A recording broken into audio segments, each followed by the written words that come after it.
আসসালামু আলাইকুম।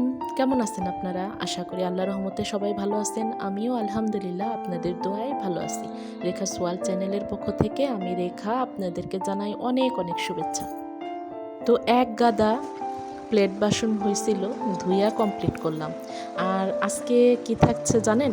আজকে আমাদের কোয়েল পাখির ডিম রান্না করব। আর কি দিয়ে রান্না করব? মুসুরির ডাল দিয়ে। প্রতিদিন একরকম, প্রতিদিন না, মানে সপ্তাহে একবার করে খেতে হয় এই কোয়েল পাখির ডিম। কারণ আমাদের ওই কোয়েল পাখি তো ডিম পারে, সপ্তাহে একদিন করে খেতে হয়। তো প্রতি সপ্তাহে পেঁয়াজ দিয়ে ভুনা করে খাই। তো ওরকম খেতে খেতে আর ভাল লাগে না। তো ভাবছি আমি একটু ডিফারেন্ট কিছু করব। তো কি করা যায়, চিন্তা করলাম মুসুরির ডাল দিয়ে ডিম রান্না করি। তো ডাল দিয়ে ডিম তো খাই, মুরগির ডিম, হাঁসের ডিম, অনেকেই ডাল দিয়ে খায় ডিম। আমি আবার কোয়েল পাখির ডিমটা ট্রাই করি, দেখি কেমন লাগে, চেষ্টা করি।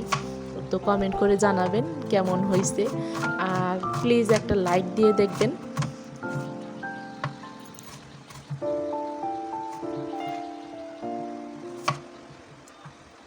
আমি দুই চুলার মধ্যে, একটার মধ্যে বসাইছি ডিম সিদ্ধ দিয়ে দিছি, আরেকটার মধ্যে ডালটা সিদ্ধ দিয়ে দিছি। তো হোক, আর এই ফাঁকে আমি পেঁয়াজটা কেটে নিই। আমি না বটিতে অভ্যস্ত বেশি, চাকুতে আমি বেশি অভ্যস্ত না। তো ভাবলাম একটু, এখন যখন ফ্রি আছি, বটি টানাটানি নাই করি, কেটে নেই, চাকু দিয়ে কেটে নেই।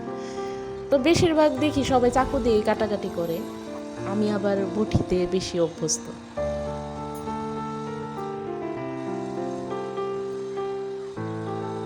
এদিকে আমার ডিম সিদ্ধ হয়ে গেছে, ডালটাও সিদ্ধ হয়ে গেছে। এই যে ছিলে নিলাম।